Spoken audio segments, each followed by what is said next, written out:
रात का समय था। आसमान में काले बादल ऐसे छाए हुए थे जैसे किसी ने पूरी दुनिया को अंधेरे में ढक दिया हो। हवा तेज चल रही थी और पेड़ों की टहनियां आपस में टकराकर अजीब सी डरावनी आवाजें निकाल रही थी। दूर कहीं बिजली चमकती और उसके साथ ही जोरदार गरज सुनाई देती, जैसे आसमान भी किसी अनजाने डर से कांप रहा हो। गांव के किनारे एक पुराना सुनसान रास्ता था जहां रात होते ही कोई भी जाने की हिम्मत नहीं करता था। लोग कहते थे कि उस रास्ते पर कुछ है, कुछ ऐसा जो इंसान नहीं है। उसी रात लगभग 12 बजे एक आदमी उस रास्ते से तेजी से भागता हुआ आ रहा था। उसका नाम रघु था। उसके चेहरे पर डर साफ झलक रहा था, सांसें तेज चल रही थीं और उसके कपड़े भी जगह जगह से फटे हुए थे। नहीं नहीं, वो मेरे पीछे है। रघु बड़बड़ाते हुए भाग रहा था। अचानक पीछे से एक ठंडी हवा का झोंका आया। रघु एकदम रुक गया। उसने धीरे धीरे पीछे मुड़कर देखा, लेकिन वहां कोई नहीं था। शायद मेरा वहम है। उसने खुद को समझाने की कोशिश की, लेकिन तभी जैसे किसी के कदमों की आवाज, रघु का दिल जोर जोर से धड़कने लगा। कौन है? उसने डरते हुए आवाज लगाई। कोई जवाब नहीं आया। फिर अचानक एक तेज बिजली चमकी और उसी पर रघु ने उसे देखा। एक औरत सफेद साड़ी में, उसके लंबे लंबे बाल उसके चेहरे को ढके हुए थे और उसके पैर उल्टे थे। रघु की आंखें डर से फैल गईं। तुम कौन हो? उसकी आवाज कांप रही थी। वो औरत धीरे धीरे उसकी तरफ बढ़ने लगी। मुझे खून चाहिए। उसकी आवाज इतनी भारी और डरावनी थी कि जैसे किसी गहरे कुएं से आ रही हो। रघु पीछे हटने लगा। नहीं, मेरे पास कुछ नहीं है, मुझे छोड़ दो।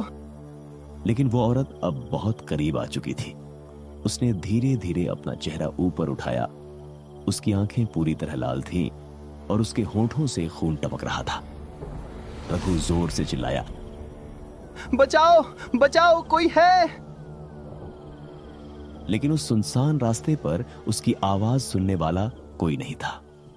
और अगले ही पल वो औरत हवा में उछली और सीधे रघु पर झपटी। कुछ ही सेकंड में चारों तरफ सन्नाटा छा गया। बस जमीन पर पड़ा था रघु का बेजान शरीर और उसके आसपास फैला हुआ खून।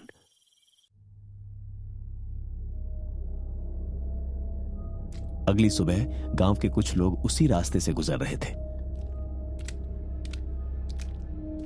अरे ये देखो, एक आदमी ने चिल्लाते हुए कहा। सब लोग दौड़कर वहां पहुंचे। हे भगवान, ये तो रघु है। उसका शरीर बुरी तरह से फटा हुआ था, जैसे किसी जानवर ने उसे नोच नोच कर मार डाला हो।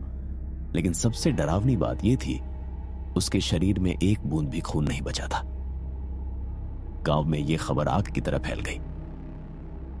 मैंने कहा था ना, उस रास्ते पर मत जाया करो, वो औरत वापस आ गई है। उसकी आंखों में डर साफ दिखाई दे रहा था। कौन औरत? किसी ने पूछा।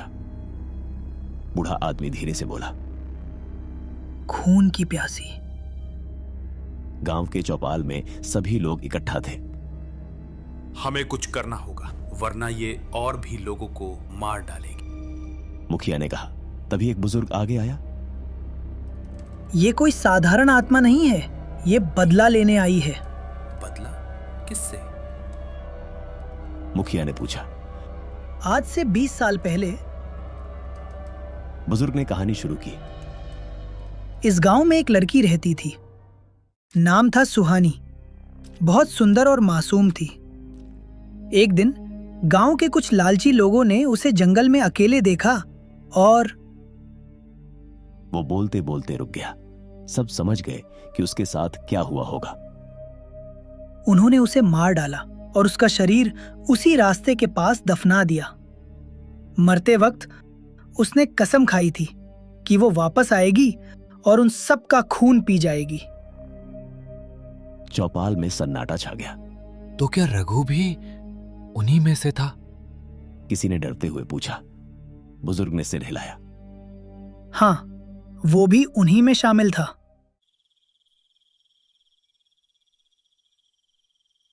उसी रात गांव में हर घर के दरवाजे बंद थे।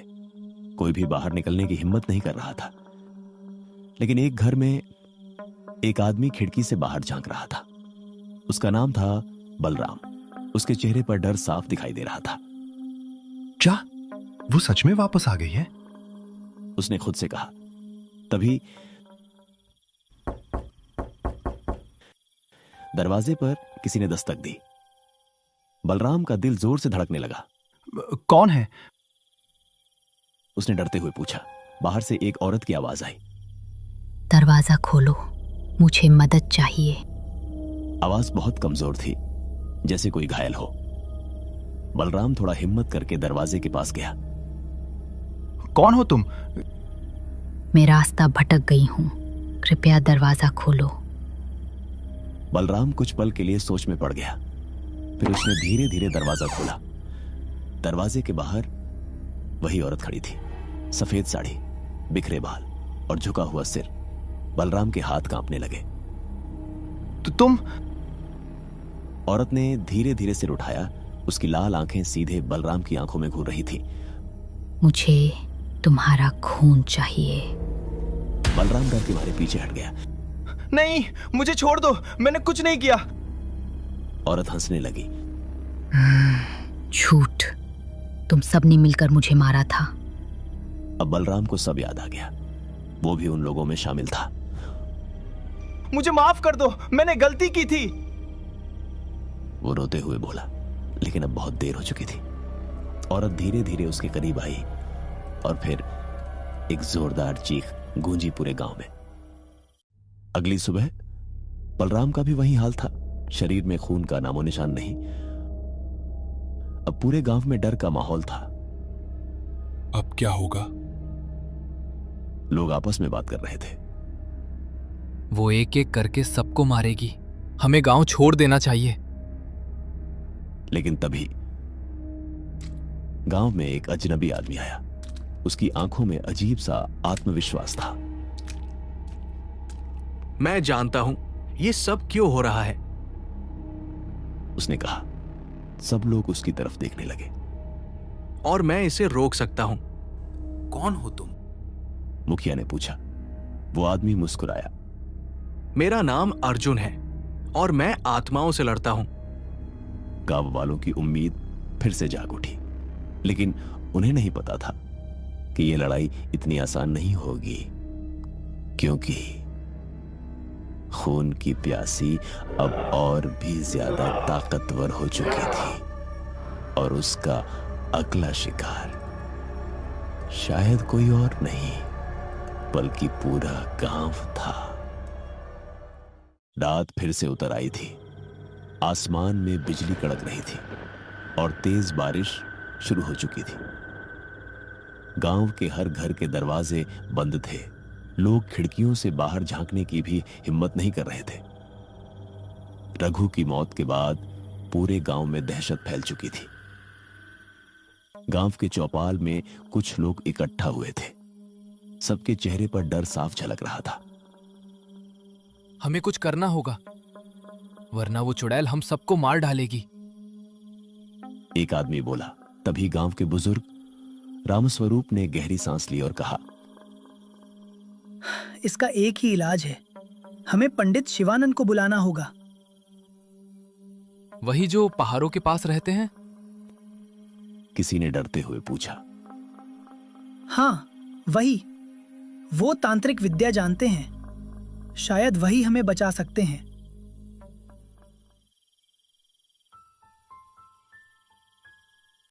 अगली सुबह दो युवक पंडित शिवानंद को बुलाने के लिए निकल पड़े। घने जंगलों और खतरनाक रास्तों से गुजरते हुए वो आखिरकार एक छोटी सी कुटिया तक पहुंचे। कुटिया के बाहर धुएं की हल्की खुशबू थी और अंदर से मंत्रों की आवाज आ रही थी। पंडित जी, हमें आपकी मदद चाहिए। उन्होंने विनती की। कुछ देर बाद एक लंबा दुबला पतला आदमी बाहर आया। उसकी आंखें तेज थीं और चेहरे पर अजीब सी शांति। मुझे सब पता है, वो जाग चुकी है, खून की प्यासी। दोनों युवक घबरा गए। तो क्या आप हमारी मदद करेंगे? पंडित शिवानंद ने कुछ पल सोचा, फिर बोले, यह आसान नहीं होगा, लेकिन अगर तुम सब तैयार हो तो हम उसे खत्म कर सकते हैं।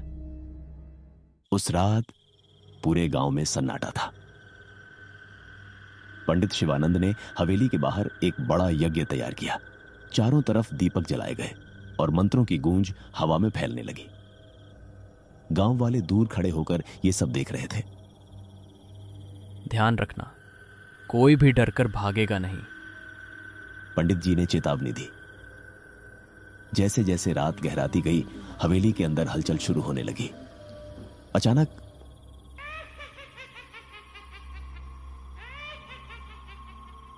वही डरावनी हंसी गूंज उठी।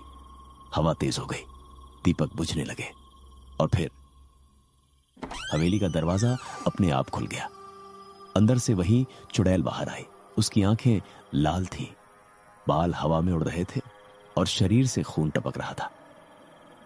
कौन है जो मेरी नींद तोड़ने की हिम्मत कर रहा है? उसकी आवाज गूंज उठी। पंडित शिवानंद ने मंत्रों का जाप और तेज कर दिया। आज तेरी मुक्ति का समय आ गया है।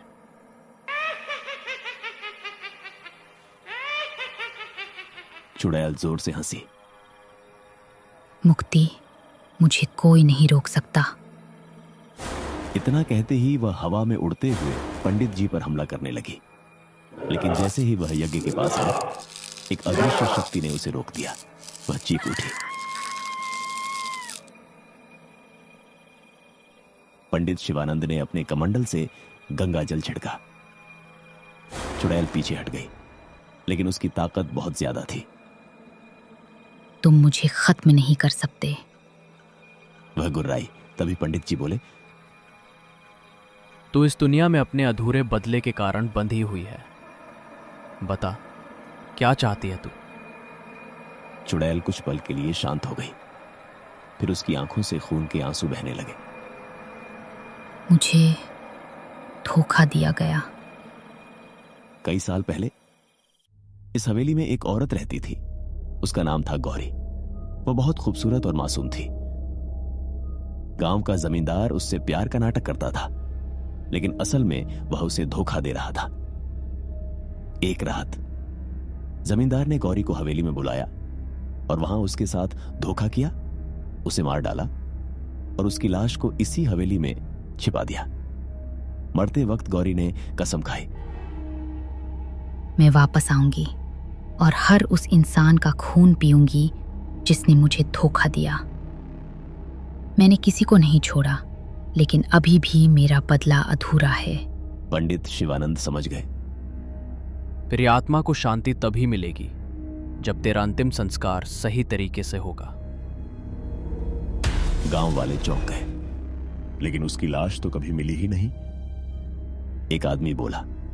पंडित जी ने हवेली की ओर इशारा किया। वो यहीं है, इसी हवेली के नीचे। कुछ लोगों ने हिम्मत जुटाई और हवेली के अंदर गए। फर्श को खोदना शुरू किया। कुछ ही देर में उन्हें एक कंकाल मिला। जैसे ही कंकाल बाहर निकाला गया, चुड़ैल की चीख पूरे आसमान में गूंज उठी।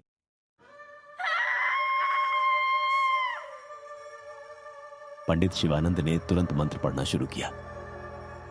गांव वालों ने उस कंकाल का विधि विधान से अंतिम संस्कार किया। जैसे जैसे अग्नि जलती गई, चुड़ैल का शरीर कमजोर होने लगा। उसकी आंखों की लालिमा गायब होने लगी और चेहरा धीरे धीरे शांत हो गया।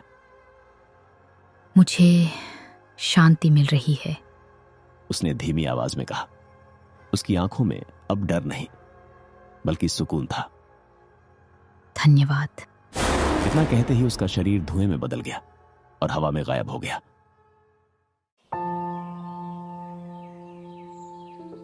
सुबह होते ही गांव में फिर से शांति लौट आई। लोगों के चेहरों पर अब डर नहीं था, बल्कि राहत थी।